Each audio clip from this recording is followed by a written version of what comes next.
Thanks, Jenetta. To address the issues raised in our findings, this report is making three major public policy proposals. First, we propose that Ohio create a landowner's Bill of Rights that would be enforced by the Attorney General and which would ensure that farmers and other landowners selling mineral rights are not cheated or taken advantage of. Second, we propose that Ohio pursue a Hire Ohio policy for the tens of thousands of new jobs that both the governor and the oil and gas industry are promising will come from fracking. Since these jobs will come from the exploitation of Ohio's natural resources, Ohioans understandably and reasonably expect that they will get the lion's share of these jobs. But as Jenetta just mentioned, right now there's no guarantee that they will. That is unacceptable. Ohio workers need jobs now. They are bright, skilled, hardworking, and adaptable. All they need is a chance. And to see that they get it, lawmakers should incentivize oil and gas companies not only to hire Ohio workers, but to hire them on the front end of a fracking operation, not weeks or months after a project has begun. Third and finally, we believe that Ohio should enact a reasonable windfall profits tax on oil and gas companies.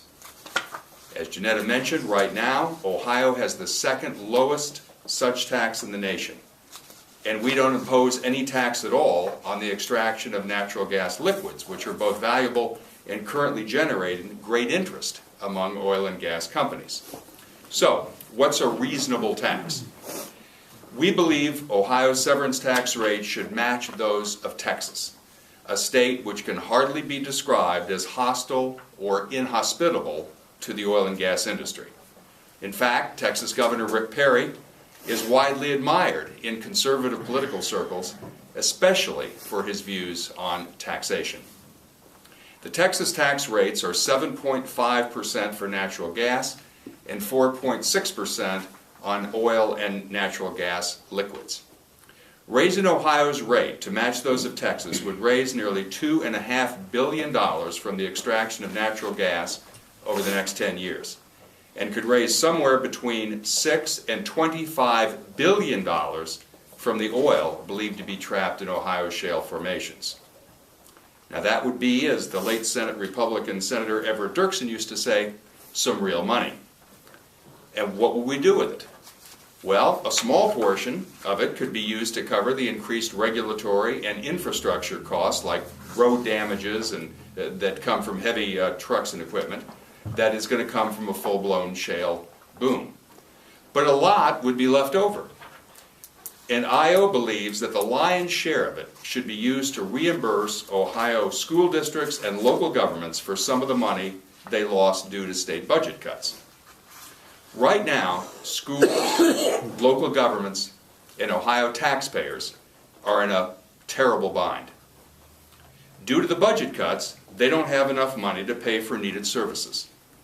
Governor Kasich says he'd like to help, but the state's broke, and we don't have the money to finance, in his words, a bailout. His plan, Governor Kasich's plan, was to save money for schools and local governments by gutting collective bargaining for public employees, but voters overwhelmingly rejected that idea with 61% of the vote. So we're at an impasse. And without a new revenue source, Ohioans face a terrible choice. Either raise taxes at the local level or lay off public workers like cops and firefighters and teachers and simply do without needed services. Middle-class Ohioans rightly and understandably believe they are already taxed enough. And that's why layoffs are now being reported in daily newspapers from one end of the state to the other. But layoffs only add to the unemployment rolls and make economic recovery more difficult. A reasonable and relatively modest windfall profits tax on oil and gas extraction provides a palatable way out, especially since it's levied on the extraction of natural resources that belong to all Ohioans. Now, the oil companies, of course, won't like this idea. They're salivating over the prospect of taking untold billions of dollars out of this state and only having to pay the laughably low severance taxes now on the books. So they'll huff and they'll puff and they'll threaten to drill their wells somewhere else. But fracking isn't like the auto industry or the steel industry, where companies can build their plants most anywhere they choose.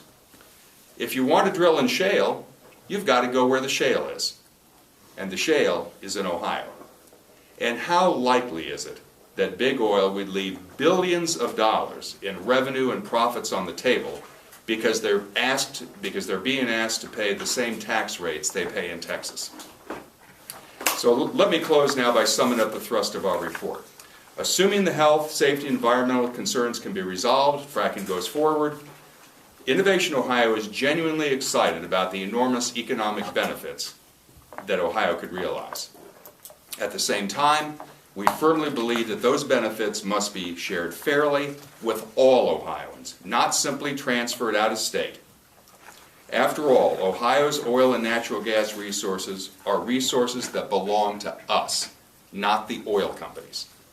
To be sure, those companies are entitled to make a fair profit. But regular Ohioans also deserve a fair share and a fair shake. That's why it's not enough for Ohio's elected officials to stand on the sidelines or to act as cheerleaders for the oil and gas interests. The big oil companies are perfectly capable of taking care of themselves. Regular Ohioans need to know someone's watching out for them. And in our view, that's exactly what the governor and the General Assembly should be doing.